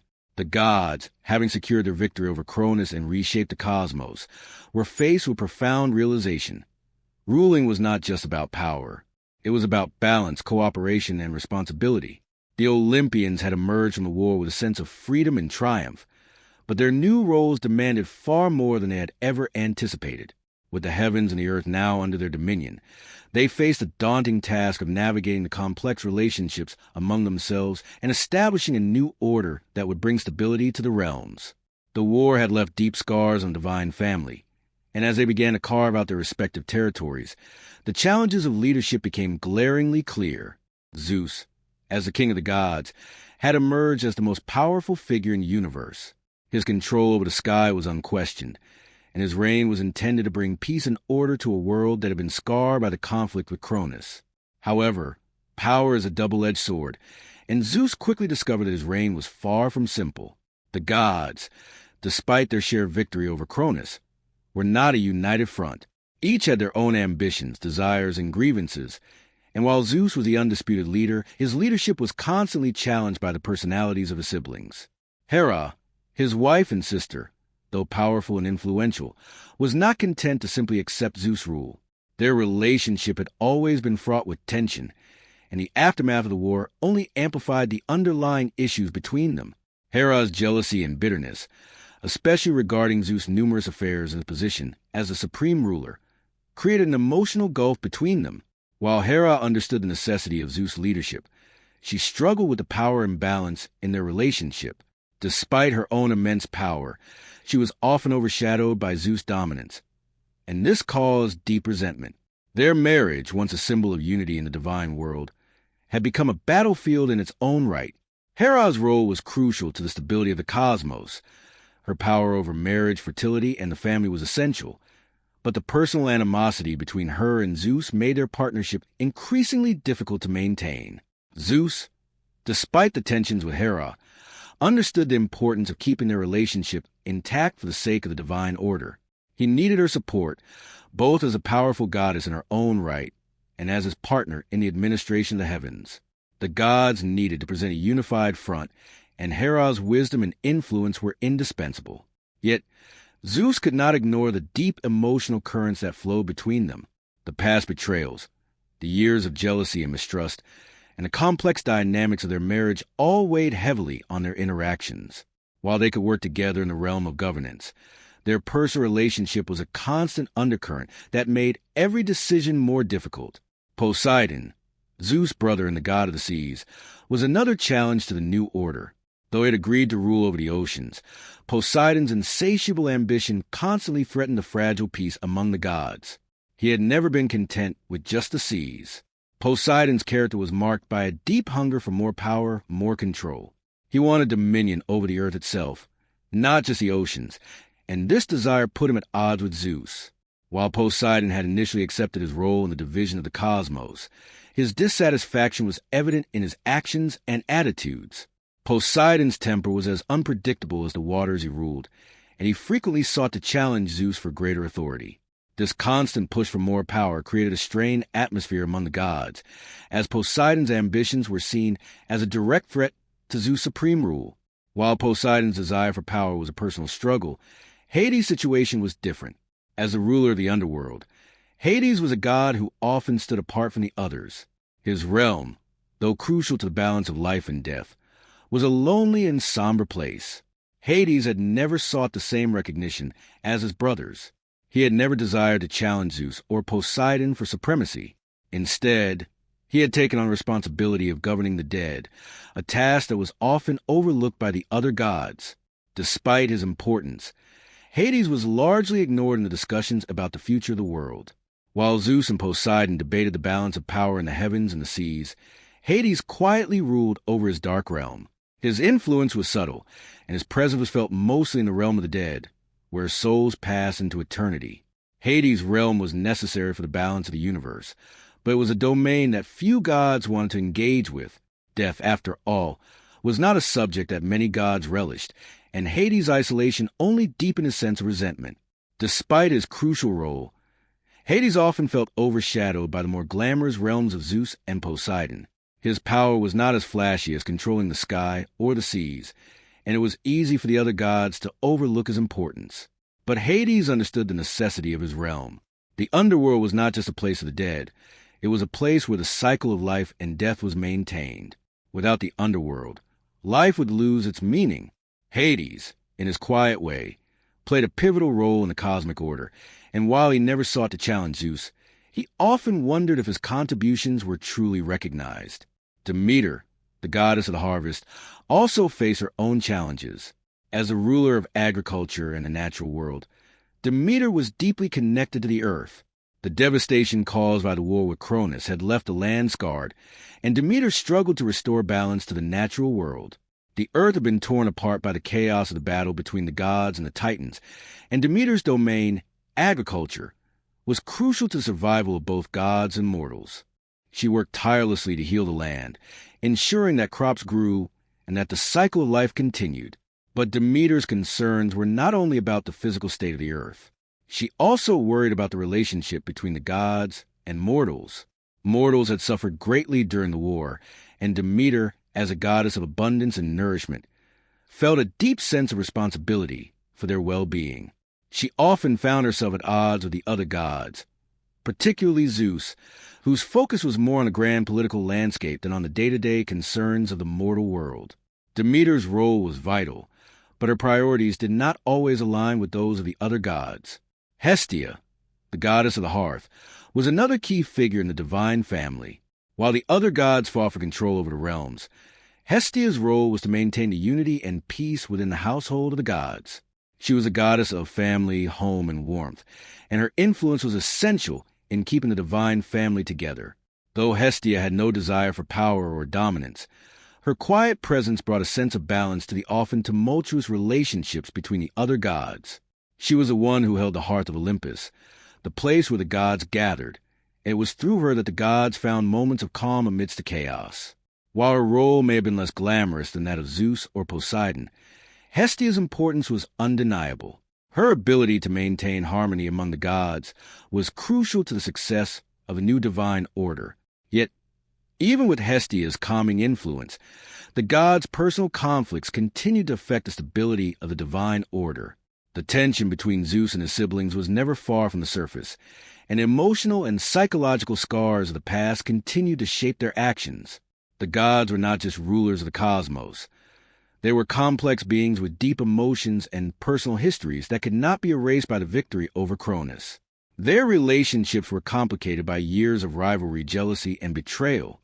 Each god carried the weight of their past actions, and this baggage often influenced their decisions in the present. Despite these challenges, the gods were also capable of moments of unity and cooperation. They recognized the necessity of working together, even if they did not always agree on the means of achieving their goals.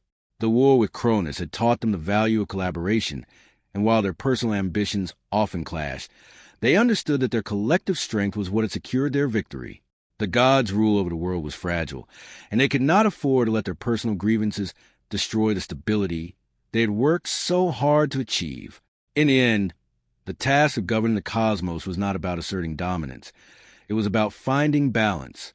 The gods, despite their immense power, had to learn how to coexist, how to respect each other's realms, and how to support one another in their shared responsibility for the universe.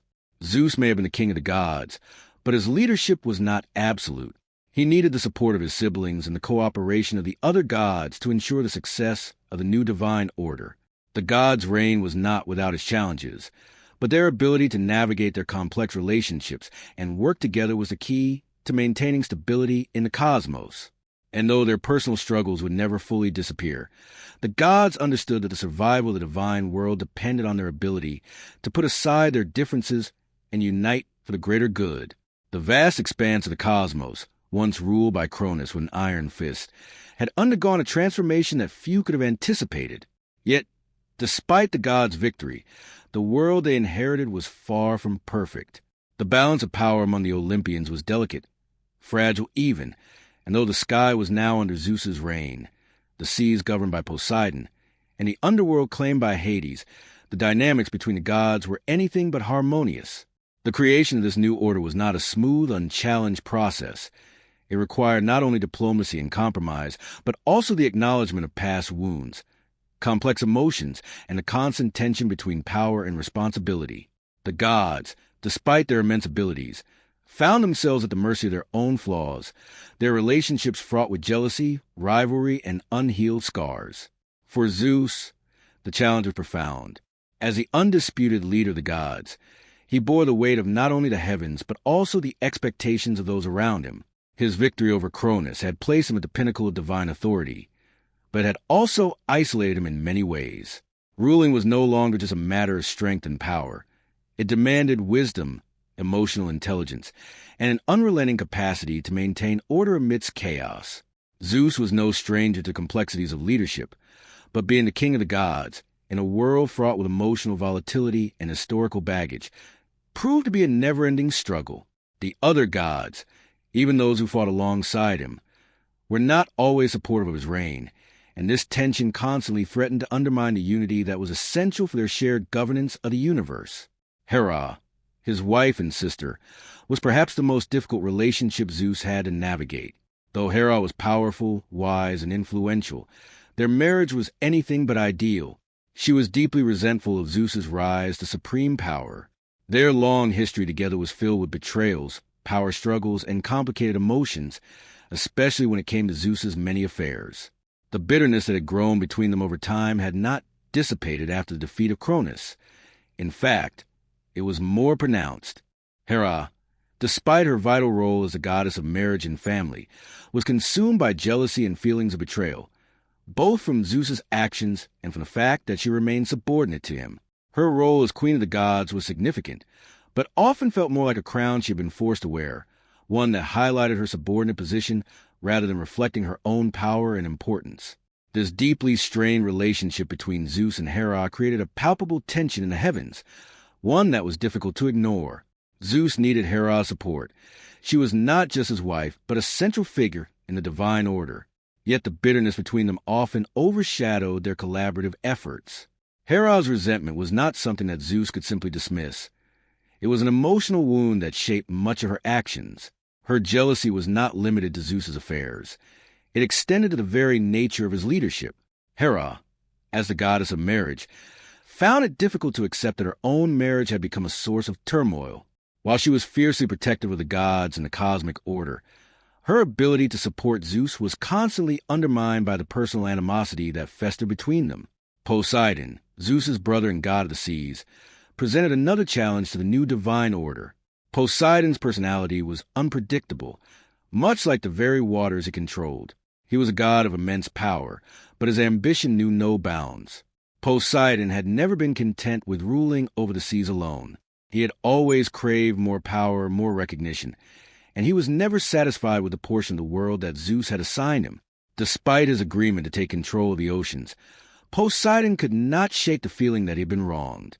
The division of the cosmos, though it granted him dominion over the seas, left him with a gnawing sense of unfulfilled potential. He was, after all, the brother of the supreme ruler, and yet he had been relegated to the watery depths. Poseidon's dissatisfaction grew with time, and his temper became more unpredictable. His behavior often reflected the turbulent nature of the seas. Calm one moment, violent the next. Zeus, though understanding of his brother's desire for more, knew that Poseidon's ambition could destabilize the fragile peace they had fought so hard to achieve. Hades, the god of the underworld, was less vocal in his dissatisfaction, but his isolation and sense of being overlooked were no less significant. Hades had never sought glory or recognition. He had been content to rule the underworld, a realm that was crucial to the balance of the universe. Yet, his domain was often dismissed by the other gods.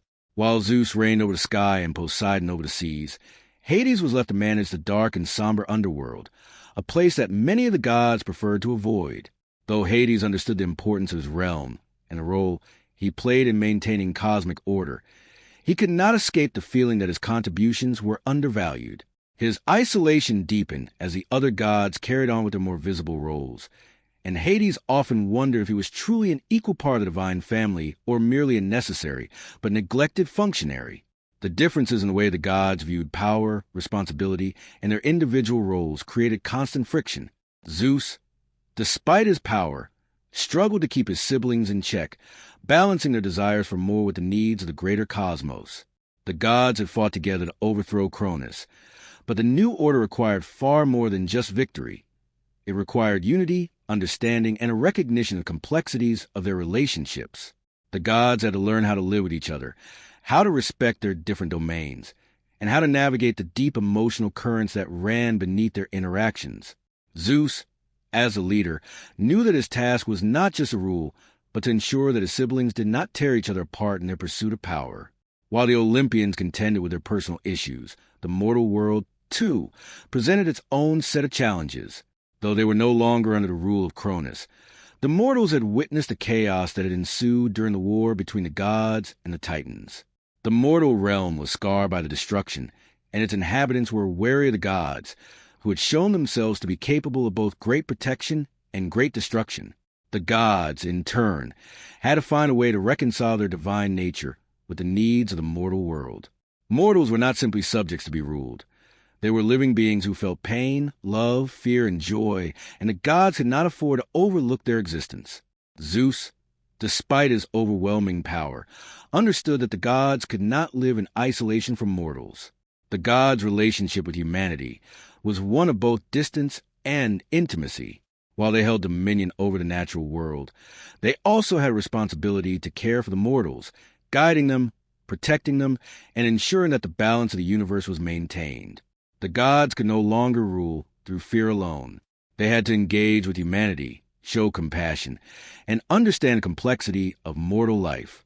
The mortals, who had once been under control of Cronus, now looked to the gods for guidance, and Zeus recognized that his role as the supreme ruler of the heavens came with the responsibility to nurture and protect the fragile mortal world.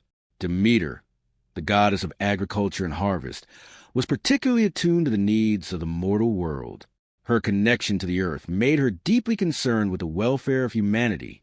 The devastation wrought by the war had left the land barren in many places, and Demeter's role as the goddess of abundance and nourishment had never been more crucial. She worked tirelessly to heal the earth, ensuring that crops grew and that the balance of nature was restored. Yet, despite her tireless efforts, Demeter was often at odds with the other gods. She was more concerned with the immediate needs of the mortals, their survival, their sustenance, than with the political struggles between the Olympians. While Zeus and his siblings were preoccupied with the distribution of power, Demeter was focused on the earth itself, on ensuring that the natural cycles could continue. Hestia, the goddess of the hearth, played a vital role in maintaining the peace and unity of the gods. While her role was not one of conquest or dominance, Hestia's influence was indispensable. She embodied the warmth and stability of home, and it was through her presence that the gods were able to find moments of peace amid their ongoing struggles. Though Hestia did not engage in the same power plays as her siblings, she was the glue that held the family together. Her hearth was a symbol of unity, a place where the gods could come together in harmony, away from the chaos of their ambitions. Hestia understood that the survival of the Olympian reign depended not just on strength, but on unity, and she worked tirelessly to ensure that the gods did not lose sight of their common goal. In this turbulent period, the gods were forced to confront their own vulnerabilities. Their relationships were fraught with tension. Their roles were constantly being renegotiated, and their responsibility to the mortals of the world weighed heavily upon them. The victory over Cronus had not brought the peace they had hoped for. Instead, it had ushered in a new era of struggles, both external and internal. The gods were free from their father's tyranny, but they were not free from their own flaws, desires, and ambitions. If they were to truly create a world of harmony and order, they would have to learn to work together, to balance their own needs with the needs of the greater cosmos. This would be the true test of their power, not their ability in the wake of their victory over Cronus. The gods of Olympus found themselves confronted by an entirely new challenge. The balance of power, once dominated by the fearsome Titans, was now in the hands of the Olympians. Yet, despite their newfound supremacy, the gods were far from at ease. The cosmos had been reshaped, but the very foundations upon which it rested were fragile. The gods, powerful as they were, had to navigate an intricate web of relationships, both within their divine family and with the mortal world they governed. The reality of rule was not as simple as defeating a tyrant. It was about maintaining order, facing internal divisions, and balancing the needs of countless beings across the realms. Zeus, the king of the gods, had emerged victorious in the war against Cronus, but his position was anything but secure. As the ruler of the heavens, Zeus commanded immense power, but this power came with its own burdens. He had inherited the legacy of his father's reign, one marked by fear, control, and betrayal, and the weight of this history was a constant presence in his life. Though he had defeated Cronus and set the stage for a new world order, Zeus knew that true stability would not be found in mere triumph. His leadership would be tested not only by external forces, but also by the complexities of his relationships with his siblings and the very nature of his reign. The dynamic between Zeus and his siblings was one of constant tension. Hera, his wife and sister, wielded considerable influence, yet her feelings toward Zeus were far from warm. While they had fought together against Cronus, their personal history was fraught with conflict. Hera's resentment toward Zeus, born from his many infidelities and the dynamics of their relationship, simmered beneath the surface of their interactions. Though they both understood the importance of unity among the gods, their marriage was increasingly strained. Hera's jealousy and feelings of betrayal colored every aspect of their relationship, and while she understood the necessity of Zeus' leadership, she struggled to accept it fully. She had been forced to live in the shadow of his power, and this created a tension that threatened to unravel the stability they had worked so hard to achieve. Zeus, ever the tactician, understood that Hera's support was essential for maintaining unity within the divine family, yet the personal animosity between them was a constant obstacle. Despite his immense power, Zeus could not simply command Hera's allegiance. He had to navigate their complex relationship with care. In the grand scheme of things, Hera's role as the goddess of marriage and family was crucial to functioning of the cosmos, and her power over these domains made her indispensable. But her resentment, born from years of mistreatment and betrayal, created a rift that Zeus could not easily bridge. Their relationship became a delicate negotiation, one in which trust and cooperation were as important as their shared rule over the heavens. In addition to Hera, Poseidon, Zeus' brother and the god of the seas, presented another challenge to the newly established order. Poseidon, despite agreeing to rule over the oceans, was not content with his share of the world. His ambition was as vast as the seas he controlled, and he constantly sought to expand his influence. Poseidon had never been content with the role Zeus had assigned him. While Zeus ruled the sky and the heavens, Poseidon had been relegated to the oceans, a realm that he felt was beneath him. The sea, for all its vastness and power, was not enough to satisfy Poseidon's desire for control. He wanted more, not just the seas, but the land itself. This unfulfilled desire created tension between the brothers. Poseidon's dissatisfaction was evident in his actions, and though he did not openly rebel against Zeus, his resentment simmered beneath the surface. Zeus understood that Poseidon's ambition could threaten the stability of the divine family, yet he could not afford to ignore it. Poseidon's power over the seas was vital, but his desire for more control was something that Zeus had to manage carefully. Poseidon's volatile nature, like the waters he ruled, made it difficult for Zeus to predict how his brother would react. The two had fought together against Cronus, but their relationship was complicated by the fact that Poseidon had always viewed Zeus' ascendancy with a mix of admiration and jealousy. The waters that Poseidon controlled were as unpredictable as his temperament, and it was this unpredictability that made him such a challenge for Zeus to govern. In addition to challenges posed by Hera and Poseidon, there was also Hades, Zeus' other brother, who governed the underworld. Unlike Poseidon, Hades had never desired the same level of power or recognition, but his role in the divine hierarchy was no less important. The underworld, though often dismissed by the other gods, was essential to the balance of the cosmos. It was a place where the souls of the dead journeyed, where the cycle of life and death was maintained. Yet, despite the importance of his domain, Hades often felt isolated from the rest of the gods. He was, after all, the ruler of a realm that many of the other gods were reluctant to visit. While Zeus and Poseidon had dominion over the more glamorous realms of the sky and the sea, Hades was often relegated to the shadows. This isolation weighed heavily on Hades. Though he was not as outwardly ambitious as Poseidon, Hades understood the importance of his role in the cosmic balance. The underworld was not a place of celebration or glory, but it was a necessary part of the divine order.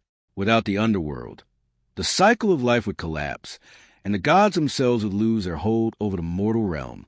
Yet, despite his essential role, Hades was often overlooked by the other gods. His contributions were not as visible or as celebrated as those of his brothers, and this led him to feel like an outsider within the divine family. Hades never sought the same level of recognition as Zeus or Poseidon, but he did want to be respected for the importance of his domain. His isolation became a source of frustration, as he realized that his contributions were undervalued in the eyes of the other gods. The relationship between the gods was not limited to personal grievances and ambition. The gods, though immensely powerful, were also shaped by their shared history. The memory of their time spent trapped within Cronus' belly was not easily forgotten. The gods had been consumed by their father, imprisoned in the dark recesses of his stomach, and this experience had left deep scars on their psyches. Their victory over Cronus had been hard-won, but it did not erase the trauma of their earlier lives. For the gods, the wounds of the past were a constant presence, and these emotional scars shaped the way they interacted with one another. Their relationships were marked not only by power struggles, but by the deep, unresolved pain of their past. The gods had lived through millennia of oppression, and their liberation from Cronus had been both a triumph and a trauma. The experience of being devoured by their father, only to be reborn through Zeus, was one that none of the gods could ever forget. This shared trauma bonded them, but also created an undercurrent of fear and mistrust. The gods had been powerless once before, and this vulnerability lingered in their minds. As they now held dominion over the cosmos, they could not shake the memory of their time spent as prisoners in Cronus' stomach. This fear of being overthrown again, of losing their power, was something that the gods had to contend with on a daily basis. Their relationships were constantly shaped by this fear, and the trauma of the past was never far from their thoughts. Despite these challenges, the gods understood that their success as rulers of the cosmos depended on their ability to work together. The war against Cronus had shown them the importance of unity, and while their personal conflicts often threatened to tear them apart, they knew that the survival of the divine order rested on their cooperation. The gods were not just individuals. They were a family, and their ability to maintain a sense of unity was crucial to the success of their reign. Their power, though immense, was not enough to ensure peace. Only through mutual respect and understanding could the gods hope to create a lasting order. As the rulers of the heavens, the gods were not just responsible for their own domains. They They were also tasked with overseeing the mortal world. Mortals, once ruled by Cronus, now looked to the gods for guidance, protection, and justice. The gods' relationship with humanity was complex and fraught with tension. Though the gods had immense power over the natural world, they could not afford to treat mortals with indifference. The gods had to engage with humanity, not just as distant rulers, but as protectors and guides. The mortal world was fraught with its own challenges, and the gods had to navigate this fragile relationship with care. Zeus, as the king of the gods, understood the gravity of his responsibilities. He knew that ruling over the heavens was only one part of his role. He had to ensure that the mortal world remained stable, that the balance of power between the divine and the mortal was maintained. The gods could not afford to be complacent. They had to continue to engage with the mortal world, ensuring that humanity thrived while maintaining control over the forces of nature. This was no easy task. Mortals, though often weak and mortal, were capable of great devotion, great love, and great fear. The gods had to balance these emotions, working with humanity to create a world that was both harmonious and just. In this delicate balance, the gods of Olympus were forced to confront their own shortcomings. They were powerful, but they were also deeply flawed beings. Their relationships were marked by jealousy, rivalry, and unhealed wounds from the past. The gods had to learn how to navigate these complexities if they hoped to maintain their power, and the stability of the gods, once children of Cronus, now stood at the summit of divine power, yet they found themselves constantly struggling with the realities of their new reign. The heavens, once ruled by a tyrant, were now in their hands, and with this power came not only immense responsibility, but also deep-seated tension and unresolved conflicts. The aftermath of the war against the Titans left a lingering sense of unease in the divine realm, and as the gods set about establishing their dominions, the wounds of the past, personal ambitions, and complex emotions began to reveal themselves in ways they had not anticipated. While they had triumphed over Cronus, the real challenge now was ensuring that the universe they had inherited would not descend into chaos. Zeus, as the leader of the Olympians, was the first to understand the delicate balance required to maintain order in this new world. He had ascended to power by overthrowing his father, but with this victory came the heavy burden of leadership. The throne of Olympus, once the seat of Cronus's tyrannical rule, was now Zeus's to occupy, but the task of ruling was far more complex than he had imagined. It was not enough to defeat Cronus and split the world among the gods. He had to ensure that the relationships between the gods themselves remained intact. He had learned from the past that unchecked power could lead to destruction, and this knowledge became the foundation of his rule. Zeus's reign was not simply one of dominance.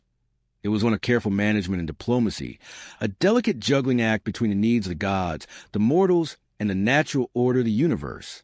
However, despite his best efforts, Zeus was constantly faced with the growing tensions between the siblings. Hera, his wife and sister, was one of the most powerful and influential figures in the divine realm. Though she had fought alongside him in the war against Cronus, their marriage had been fraught with complications.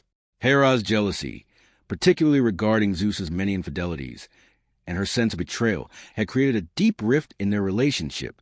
Though their union was essential for maintaining the divine order, Hera's influence over marriage, family, and fertility was indispensable. Her resentment toward Zeus was undeniable. It was not merely the affairs that troubled her.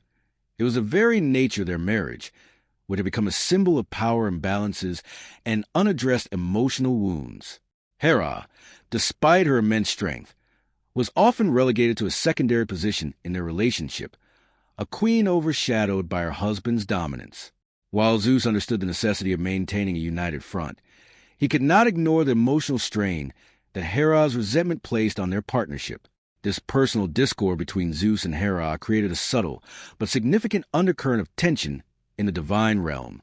Their relationship, while crucial to the stability of Olympus, had become a complex web of political maneuvering, emotional baggage, and unspoken grievances.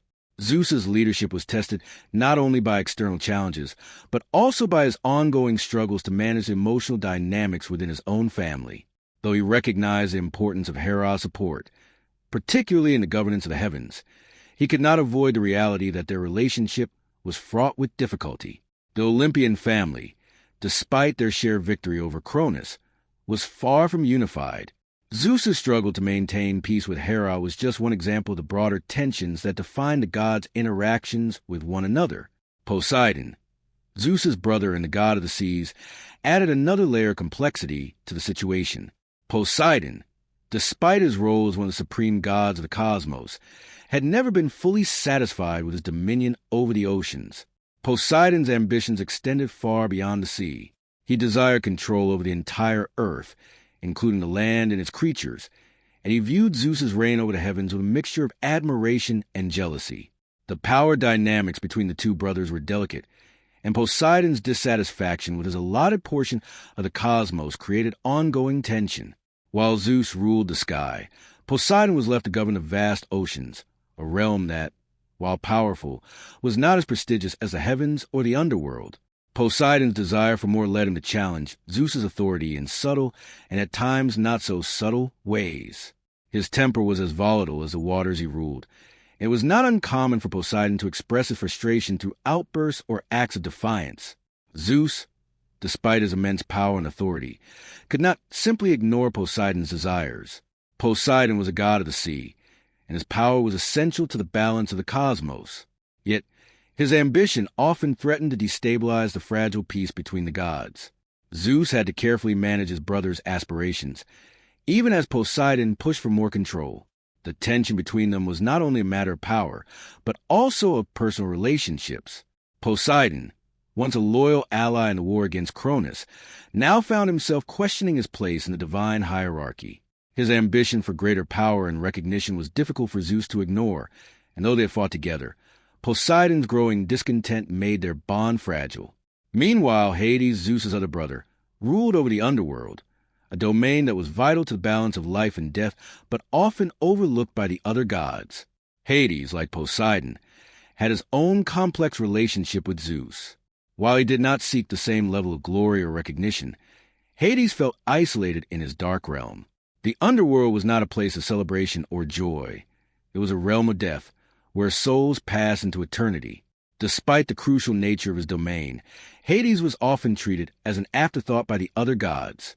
Zeus and Poseidon were the gods of the sky and the sea, realms that were more directly connected to the mortal world. Hades' realm, however, was distant and unseen, and the other gods often disregarded its importance. Hades did not seek to challenge Zeus's leadership, but he longed for recognition of his vital role in the divine order. His sense of isolation grew over time, and the lack of acknowledgement from his siblings only deepened his sense of alienation. The relationship between the gods was not solely defined by power struggles. However, the history of their shared past, particularly their traumatic experiences under Cronus' rule, shaped their interactions in profound ways. The gods had been born into a world where Cronus ruled with fear and oppression, and many of them had suffered deeply as a result. The trauma of being swallowed by Cronus, of being trapped in his belly for untold years, left emotional scars that persisted long after they had been freed. The gods had fought to overthrow their father, but the lingering effects of their imprisonment shaped their personalities and relationships. They were not just rulers, they were survivors, and the emotional weight of their past experiences was not something they could easily shed. Zeus, despite his power and position, carried the scars of his time inside Cronus.